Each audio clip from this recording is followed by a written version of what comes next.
Welcome to our channel. Today we how to connect Amazon Seller Central reports using SP API detailed guide step by step clearly. To connect Amazon Seller Central reports using the SP API, begin by creating an Amazon developer account. Log into your Amazon Seller Central account and navigate to the Apps and Services menu. Select the Manage Your Apps option from the drop-down menu. Click on the Register as a Developer link if you haven't done so already. Fill out the required information to set up your developer profile. Once registered, go to the Security Credentials section under the Amazon Web Services Management Console. Generate a new set of access keys. Make sure to securely store your access key ID and secret access key. Next, create an IAM user specifically for the SP API. Assign the necessary permissions to this IAM user to access the Seller Central reports. Now, navigate to the SP API documentation page to familiarize yourself with the required operations. Identify the specific reports you want to connect to, such as order reports or inventory reports.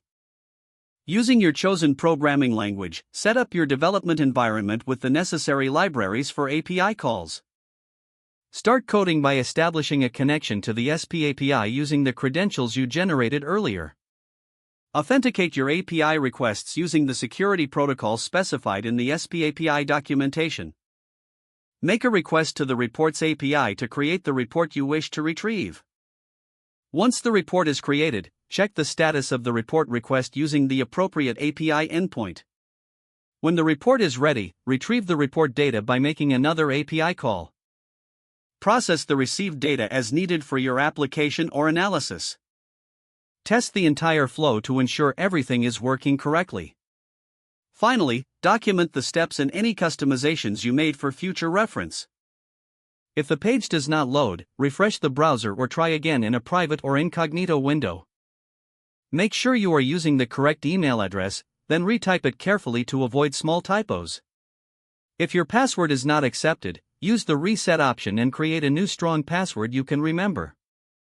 Check your spam folder for verification or security emails, then complete any requested confirmation steps. Enable two-factor authentication if available to improve account security and reduce unauthorized access risk. After signing in, review your profile details so your contact information and settings are accurate and current. If you see an error message, note it down and try again after restarting your device and internet connection. Don't forget to like this video and subscribe to our channel for more step-by-step tech guides.